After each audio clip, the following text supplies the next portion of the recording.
শোনো, আমি তোমাকেই বলছি, তোমাকে যে আজ ভেঙে পড়েছ, দিশেহারা, ক্লান্ত। তুমি হয়তো ভাবছো এই কষ্টের শেষ নেই, এই অন্ধকার আর কখনোই আলো দেখাবে না। কিন্তু বিশ্বাস করো, এই দুঃখটা চিরস্থায়ী নয়। সময় বদলায়, পরিস্থিতি বদলায়, আমরাও বদলাই। আজকের কষ্টই হয়তো আগামী দিনে শক্তি হয়ে দাঁড়াবে তোমার পাশে। নিজেকে একটু সময় দাও, নিজের প্রতি একটু দয়া দেখাও। মনে রেখো, নিজেকে ছেড়ে দেওয়া কোনো সমাধান নয়। তুমি যে আছো সেটাই অনেকের জীবনের আশীর্বাদ। তোমার উপস্থিতি কারো জীবনে আলো। হয়তো তুমি একা অনুভব করো, মনে হয় কেউ বোঝে না তোমার যন্ত্রণা, কিন্তু বিশ্বাস করো, তুমি একা নাও। তুমি এখনো বেঁচে আছো, এই লেখাটা পড়ছো, এর মানে তুমি হেরে যাওনি, তুমি ভেতরে ভেতরে লড়ছো। যদিও কেউ তা দেখতে পায় না, এটাই তোমার আসল শক্তি। কতবার তুমি ভেবেছো সব ছেড়ে দেবে, কতবার চেয়েছো ঘুমিয়ে যাওয়া একেবারে চিরতরে, তবু প্রতিবারই উঠে দাঁড়িয়েছ, চোখের জল মুছে নতুন করে হাঁটা শুরু করেছ।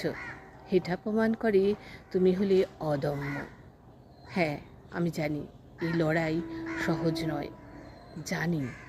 তবু কত রাত তুমি কেঁদেছ, কত স্বপ্ন তুমি মাটি চাপা দিয়েছ, তবু আজও তুমি আছো, নিঃশব্দে বেঁচে আছো, একটু একটু করে লড়ছো।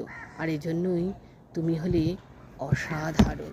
সুতরাং নিজেকে কখনো ভেঙে যেতে দিও না, নিজেকে কখনো দুর্বল মনে করো না। এটাই তোমার পরীক্ষা। সৃষ্টিকর্তা বোধহয় এটাই তোমার থেকে আশা করছেন। সুতরাং নিজেকে সবসময় দুর্বল ভাবার কোনো কারণ নেই।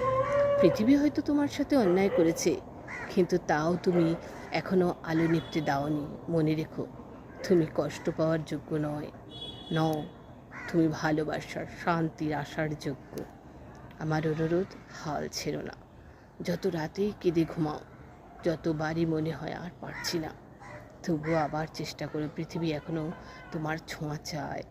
তোমার বেঁচে থাকায় অন্য কারোর জন্য আশার আলো হতে পারে। যখনই মনে হবে এই পৃথিবী আমার জন্য নয়, তখন এই কথাগুলো মনে রেখো। তুমি বেঁচে থাকার যোগ্য, তুমি ভালোবাসার যোগ্য, আর তুমি অসাধারণ, কারণ এখনও তুমি লড়ে যাচ্ছ। তাই বেঁচে থাকো। আরেকটা দিন, আরেকটা সকাল নিজের গল্পটা সম্পূর্ণ করবার জন্য।